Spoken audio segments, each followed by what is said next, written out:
What is up, Pyromaniacs? Pyrostasis here, and today we're taking a look at something that's completely different. Something that you guys probably have not seen ever. Some of you may have. Some of you may be wondering what the hell I'm even playing. This is a game called EVE Online. EVE Online is what I was doing before I got into YouTube. It is a game that I previously cherished the ever-loving shit out of. But once I got into YouTube, I kind of stopped playing it, just mainly because I didn't have the time at the time. But it is something that I'd like to start playing again. And so it's something that, now that I've got a community, I would like to offer up to the rest of you guys. Some of you guys have possibly played MMOs or EVE Online before. Some of you guys are not going to have played the game before and won't really, know much about it. To give you guys kind of a little bit of history on the game, EVE Online is a paid subscription game, which means unlike games like Guild Wars or something along those lines, you are going to have to pay continuously, basically, to keep going. So it's going to cost you a monthly fee. The game itself, I believe at the moment you can get for like $5 off of Amazon. I will post that link in the video description for those of you guys who are interested. They do have a nice little sale going on right now, which makes it kind of cheaper.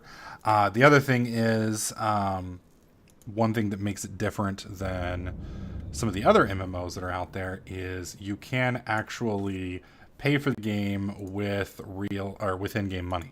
So what I mean by that is the game has ISK, which is their version of gold, however you want to call it.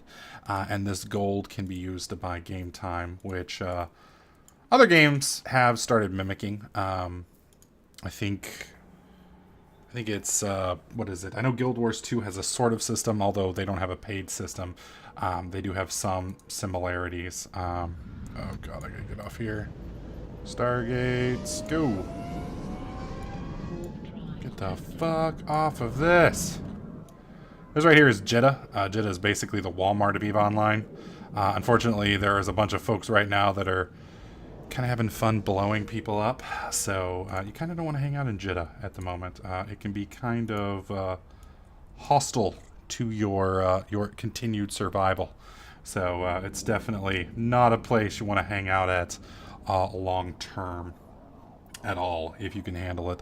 So I'm going to go ahead and head over to Sobaseki, I think it is. We're going to warp over there real quick. That is a place that I am familiar with. Unfortunately, the user interface for the game has changed almost 100%.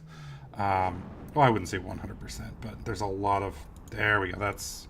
No. Damn it, I've lost local chat. Is that it? There we go. Alright, so let me type in a system that I'm familiar with, and we will head over there, and then I can continue to tell you guys about what's going on. So destination. There we go. Warping. Anyways, I'm going to be opening up a corporation for my YouTube folks. Like I said, this is going to be something that I'm going to be playing more for fun than I will be playing it for YouTube. For the past 2 years, pretty much 99% of everything I've done that I've played has been for YouTube, and I just pretty much haven't played anything that I didn't enjoy personally, or I didn't play anything separately, if that makes sense. Everything I do is recorded, which is fine, because most of the games that I like, I don't mind recording, and it's kind of a win-win scenario. But every once in a while, it's kind of nice to just be able to fuck around and play a game without feeling the need to record it, and it's kind of going to be one of my New Year's resolutions, is to make sure that I keep at least something to do separate from YouTube. So for now, this is going to be it. Now, that doesn't mean I'm not going to make YouTube videos. I will be making YouTube videos, particularly strategy videos. Things like, how to do this, how to do that. And I'll be making a playlist, but it'll be completely separate from YouTube, for my current YouTube stuff. And the reason why, it's mainly just going to be for my corporation, people who are wanting to do something like, if we go into wormhole space, I'm going to show people how to use the scanner and things along those lines. So you'll see a lot of little quick tips and tricks type setups, but nothing major. If you're interested in trying out the game, like I said, the game does cost about $5 right now to purchase. That includes 1 month of game time, and then after that, it is $15 a month, or you have to earn a certain amount of game time, a certain amount of money in game. Currently, it's 600 million bucks will buy you a Plex, which is 30 days game time.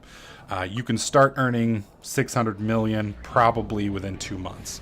So you'd have to pay for the first month after your free month, and then after that, if you actually focus on money making, it's pretty easy to make 600 million in a month without having to, dedicate your entire life to it. So in the video description below, you're going to see the link to the trial. The link will send you to the trial page, and that will get you 21 days of free game time. So that'll get you almost to Christmas for free. In that time, you can play about 80% of what EVE has to offer.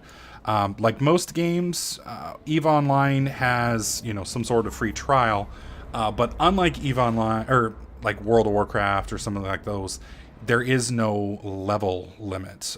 So there's no, you don't have level 1s, level 10s, level 20s, level 50s, etc. There is no level system at all in EVE. The way EVE works is a skill system. And this is my main character. I've been playing him for, off and on for 10 years now.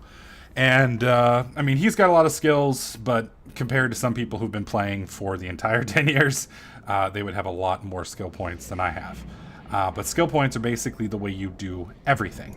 You have to have skill points to be able to fly ships, use weapons, defensive modules, etc. So, you can see all these right here. These are all level 5 except for energy pulse weapons. Well, that means I can use some of these other weapons very easily, but energy pulse weapons I'm not going to be very good at because I've only got level 1 on it. But the way EVE does their trial system is certain modules are disabled. So like in World of Warcraft, I think you can't get beyond level 20. Well, in EVE Online, there's certain ships you just can't fly. Now, with the latest expansion, they added something called ISIS, which is right here. And ISIS basically shows you everything in the game based on what you're looking at. So, for instance, you all start right down here at the rookie ship. Now, this rookie ship right here is the Kaldari. There's also Amar, there's Galente, and then there's Minmatar. Those are the 4 races. Now, you're going to notice there's a bunch of other stuff over here. Those are different factions. You're not going to worry about those for now, but you're basically going to have your 4 starting factions.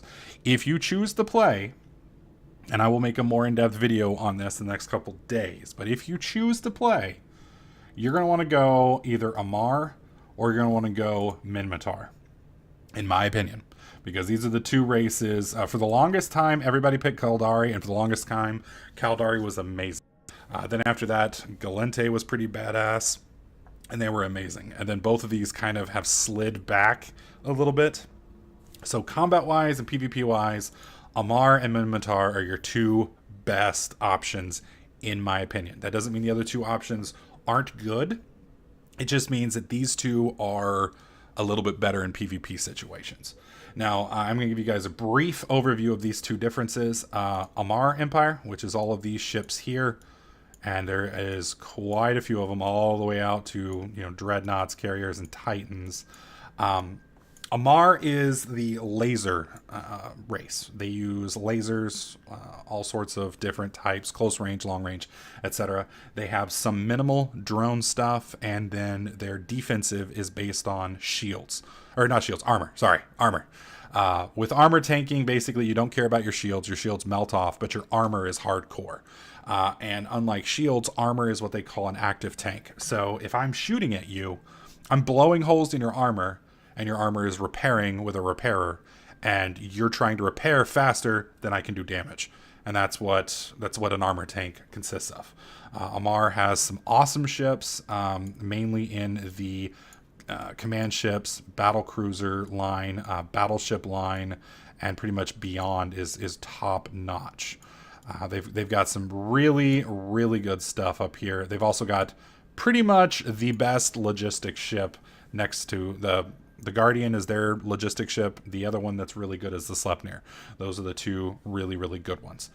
Let's look at Minmatar real quick. Now, Minmatar isn't as pretty as as Amar is, but the nice thing about Minmatar is they're better earlier.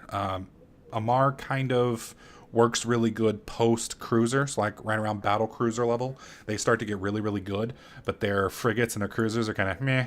Now this may have changed because I haven't played in 6 months, so they may have rebalanced this, but the nice thing about Minmatar is they're amazing right off the bat. They've got the best PvP frigate pretty much in the game, the Rifter. It's an awesome, cheap, very versatile ship. And then I think they have the Scimitar. I called it a Sleipnir. It's a Scimitar. This is the other good logistic ship. It's the Healer. And they've got great cruisers. They've got battle cruisers. They've got pretty much everything. They're also the machine guns and the artillery specialists. The drawback for Minmatar, and this is the flip side of Amar, is with Minmatar, you have two types of tanks. You can do armor tanks or you can do shield tanks. And some of their ships are one or the other. So unlike Amar, you have to train two different types of setups. The benefit that they have is some of their guns don't really cost energy to use. Like Amar, when you're shooting their lasers, their whole power system is blown into those things because you're pouring, raw, hot heat down that pipe. Whereas with Minmatar, you just pull the trigger, the gun's self-contained. You're just, it doesn't cost any energy to shoot a 45 other than your finger. So it's kind of the benefit there. So both of them have their benefits or drawbacks. Either of these races will be good. This right here, this ISIS system right here will show you everything you need to know to get some of these. So like for instance, let's say you want to fly frigates. You can hold your cursor over here and you can see, well, you've already got this skill. Well, I do. You guys won't. So let's find something that I don't have. All right, so like right down here, you can see I don't have Minmatar Industrial Level 1. So that would be a skill that I would need to train. You can click on the ship and you can see all of the skills that you do have and the skills that you're missing and how long it will take you to get to that ship. So if I, for instance, wanted to fly this one, it would take me 25 minutes to train this.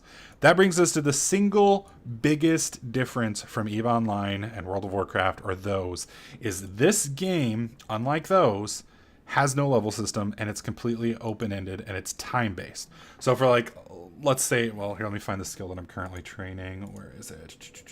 You can see right down here in rigging, I'm working on this. You can see it's going to take 1 day, 19 hours, 12 minutes, and 32, 31, 30 seconds for launcher rigging to go.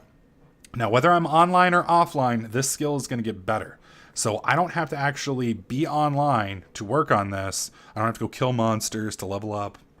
My skills are completely based on this system right here. Now, the benefit for that is, if like me, with my job, you're busy and you don't always have a ton of time to play, you're not going to get left behind by that, kid in high school who's got, 96 hours a week to devote to EVE Online. You both are going to train at the exact same time. You just have to make sure that you log on and train your skills. And the nice thing is you can have a whole skill system here. You can have up to 24 hours maximum training. Now, this right here you're going to see is 1 day and 19 hours. Your last skill in the queue can be as long as it wants. So it could be like a 3-week skill and it's still going to be fine. But you can't put like 2 3-week skills in here. But I could put, 10, 15-minute skills, 4 12-minute skills, a couple half-hour, 2-hour, 6-hour skills, etc. As long as it didn't break 1 day. And you can have as many of those in here as you want. So you just set them up, you push the button, click apply, you go about your business and do your thing. And some of you guys will be like, well, that sounds amazing. Well, it is nice, but at the same time, it does kind of suck because, like I said, if you've got a busy life, it's amazing. Everything's great. You just set up your skills. The day you'll be able to fly the exact same ship that you want. The problem is, for that kid who's got 96 hours a day, a week to play, he can't speed the process up. The process is what it is. It's going to go as fast as it's going to go. And that's all there is to it. The other issue is EVE is a system of what they call horizontal growth. So like in World of Warcraft, you go level 1, level 2, level 3, level 4, level 5. Level 5 is always better than level 1. Level 1 is always worse than level 5. That's easy. Well, with EVE, you have what they call horizontal growth. So right here, you've got the frigates, and then you can go to the interceptors, and then you can go to the assault frigates, and you can go to covert ops, and you can go to electronic attack ships.